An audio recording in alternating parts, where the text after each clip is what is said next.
Ces photos historiques troublantes que vous devez voir, nous allons gagner 1000 abonnés sur cette chaîne, je vous serai reconnaissant. Construction des écluses du canal de Panama. Le cadre montre l'un des projets d'ingénierie les plus importants du début du XXe siècle, lorsque des milliers de travailleurs et d'ingénieurs ont créé un système d'écluses reliant les océans Atlantique et Pacifique. Wojtek Ber a été adopté par les soldats polonais en 1942 et était finalement devenu un symbole officieux de l'unité. Pendant la Seconde Guerre mondiale, l'ours accompagna les soldats du Polish II Corps et devint célèbre pour sa participation au transport d'obus d'artillerie. Soldat de l'Imperial Japanese Army pendant la campagne de Bataan, 1942. Le cadre montre la vie quotidienne des unités japonaises aux Philippines, où de simples récipients en bambou ont été utilisés pour fournir de l'eau dans des conditions de front tropical lourd. Une cliente dans un magasin américain sous une bannière festive, le 5 mai 1976. Le cadre reflète l'atmosphère de la préparation des États-Unis pour la célébration du bicentenaire de l'indépendance, lorsque le symbolisme patriotique est devenu une partie de la vie quotidienne. Le 4 mai 1904, les États-Unis ont commencé la construction du canal de Panama. Le projet est devenu l'une des plus grandes entreprises d'ingénierie de son temps. Le canal devait relier les océans Atlantique et Pacifique, réduisant considérablement les routes maritimes entre les continents. Baseball in the Yards, Washington, D.C., 1948. Le cadre montre la vie quotidienne de l'Amérique d'après-guerre où les enfants et les adolescents jouaient directement entre les immeubles d'appartements et le baseball restait l'un des principaux jeux de rue du pays.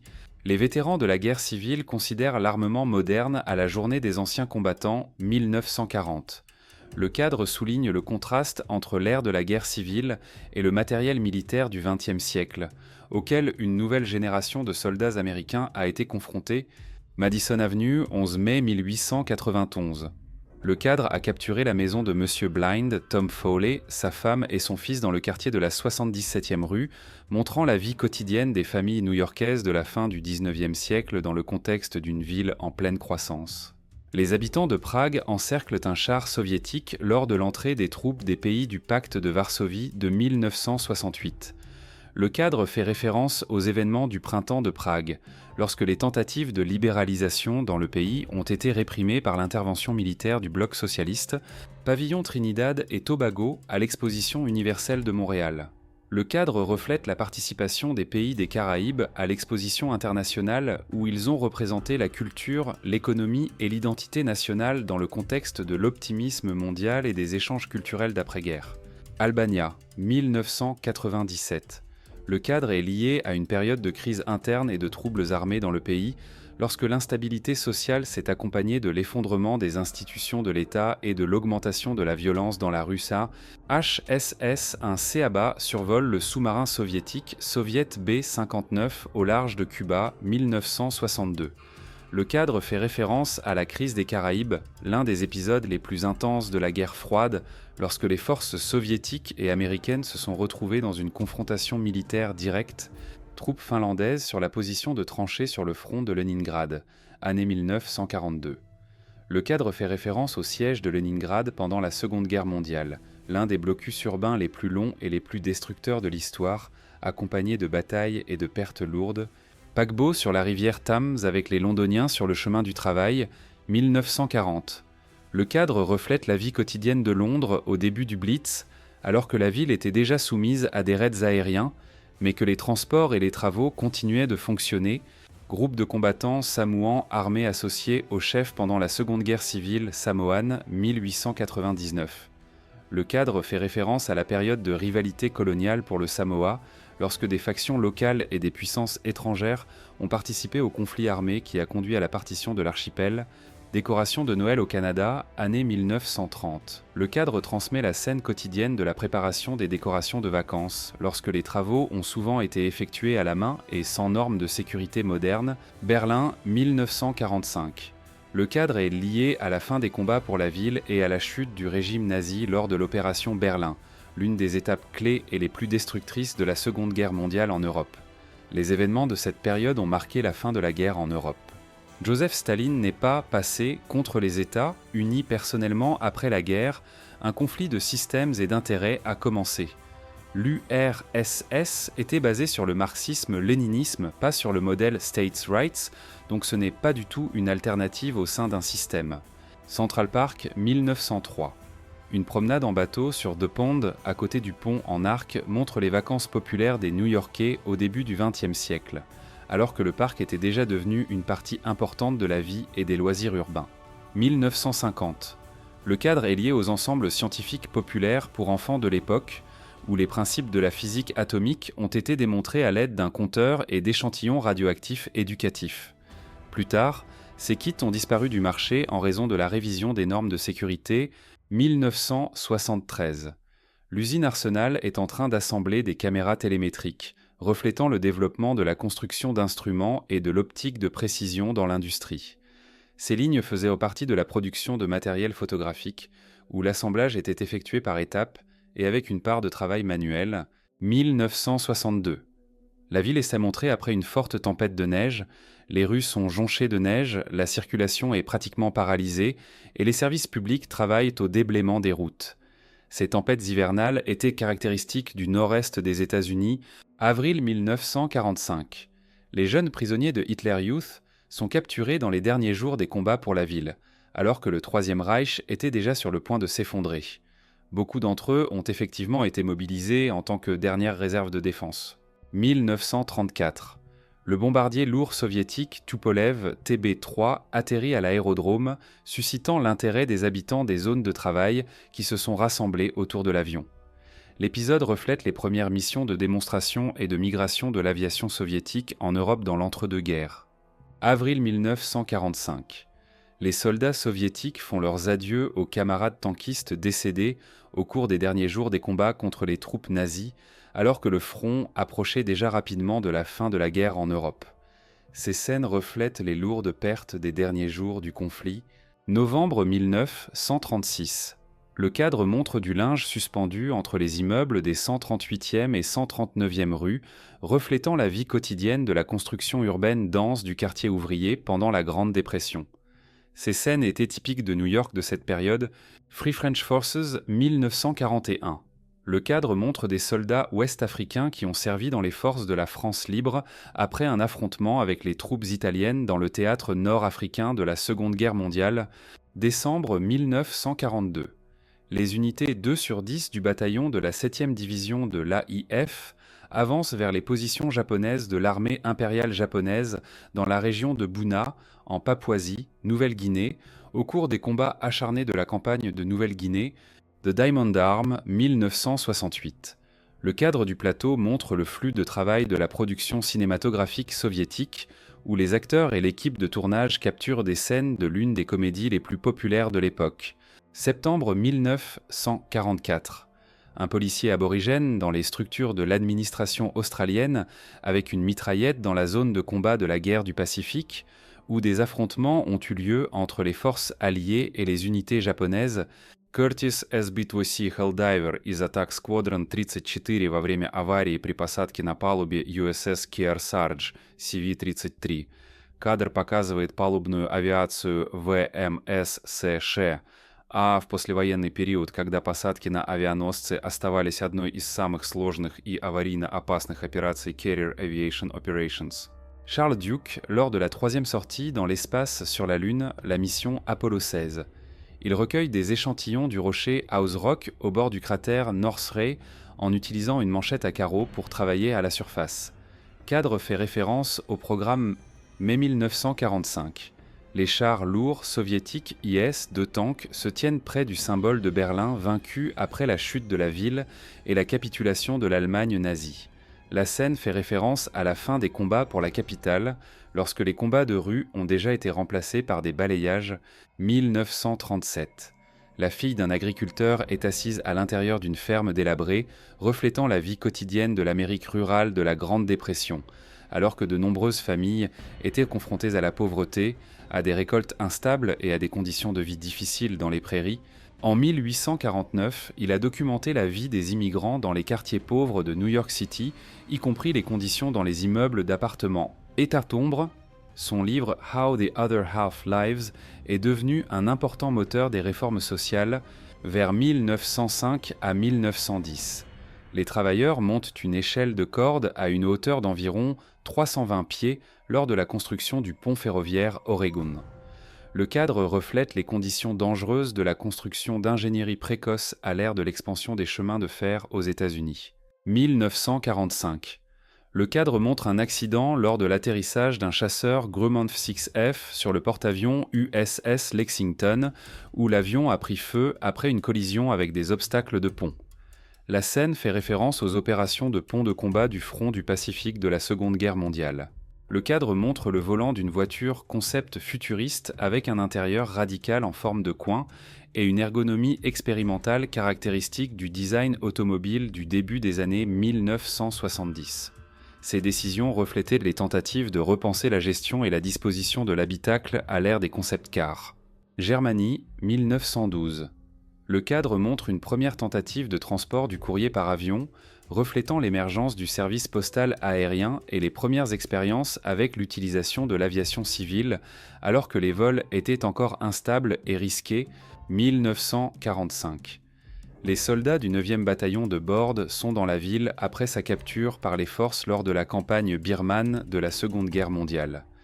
L'événement fait référence à la phase finale des hostilités en Asie du Sud-Est, lorsque les forces alliées ont chassé les forces japonaises de la région.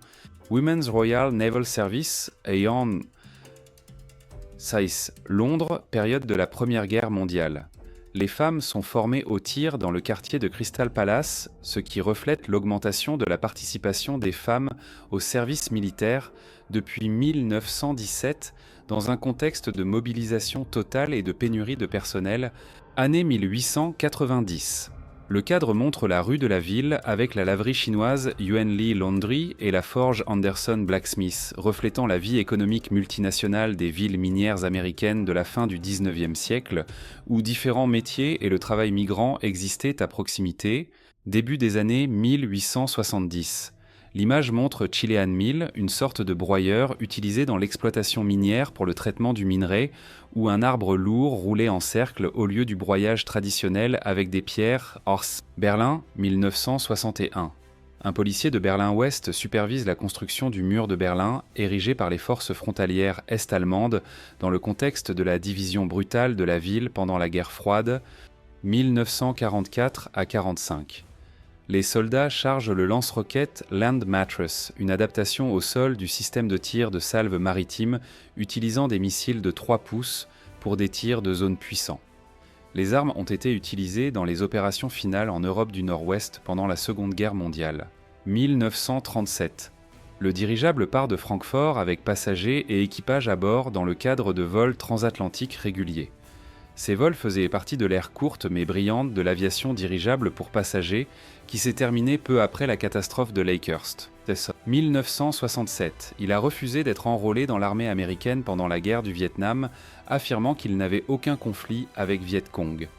L'événement est devenu une partie du mouvement anti-guerre et a causé sa privation temporaire du titre sportif vers 1936. Un prêtre polonais bénit un lot de lance-grenades récemment fabriqué destiné à l'armée polonaise dans l'entre-deux-guerres. Le cadre reflète la combinaison des traditions religieuses et de la production militaire en Pologne avant la Seconde Guerre mondiale, 1950. Les habitants de la ville observent un US Marine Corps fatigué qui dort après les combats de la guerre de Corée. La scène reflète les conditions de rue tendues et l'épuisement des troupes pendant les premiers mois du conflit, 1942. Un médecin allemand aide un soldat britannique blessé de l'armée britannique lors d'un raid sur Dieppe. Le cadre fait référence aux opérations de la Seconde Guerre mondiale sur le front occidental, qui ont souvent été utilisées dans le matériel de propagande des deux parties, 1968. Les ruines de la citadelle après de violents combats et sa reprise par les forces nord-vietnamiennes au cours des batailles de la ville pendant l'offensive de Tet, lorsque l'une des plus grandes opérations de la guerre du Vietnam a conduit à des destructions à grande échelle de la ville, 1873. L'usine de Detroit Carbon Works traite les OS d'animaux pour produire du charbon osseux utilisé dans l'industrie, de la colle aux engrais. Cela reflète l'industrialisation précoce des États-Unis et le développement du traitement des sous-produits de l'élevage. 1944. Le drapeau polonais endommagé, gravé dans les derniers jours de l'insurrection, reflète de violents combats de rue et une répression progressive de la résistance. Le cadre est devenu le symbole de la fin de l'une des opérations clandestines polonaises contre l'occupation allemande. Juin 1918. Prisonnier de guerre austro-hongrois capturé sur Monte Grappa lors des contre-attaques italiennes lors de la phase finale des combats sur le front italien de la Première Guerre mondiale. Ces batailles sont devenues une partie de la période décisive de la guerre, 3 mai 1971. Le cadre fait référence aux manifestations anti-guerre massives contre la guerre du Vietnam lorsque les forces fédérales ont été engagées pour contrôler la situation dans la capitale May Day Protests, 1971. 1963. Les médecins vêtus de vêtements de protection travaillent pendant l'épidémie de variole, effectuant des mesures de quarantaine, l'isolement des patients et la désinfection dans le contexte d'une épidémie locale qui a nécessité un contrôle sanitaire strict et la mobilisation des services de santé de la ville, début des années 1940.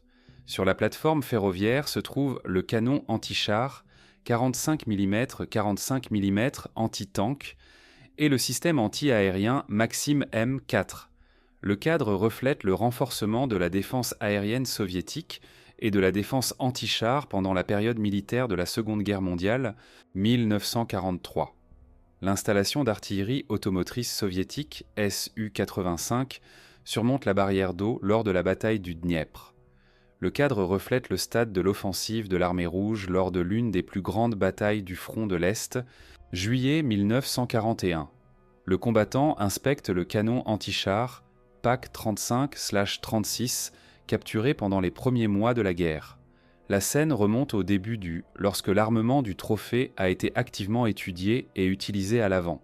Chita, les années de la Grande Guerre patriotique. Chambre d'évacuation numéro 1479, où les combattants blessés sont traités et réhabilités après les blessures de combat, reflétant le travail de la médecine militaire soviétique à l'arrière.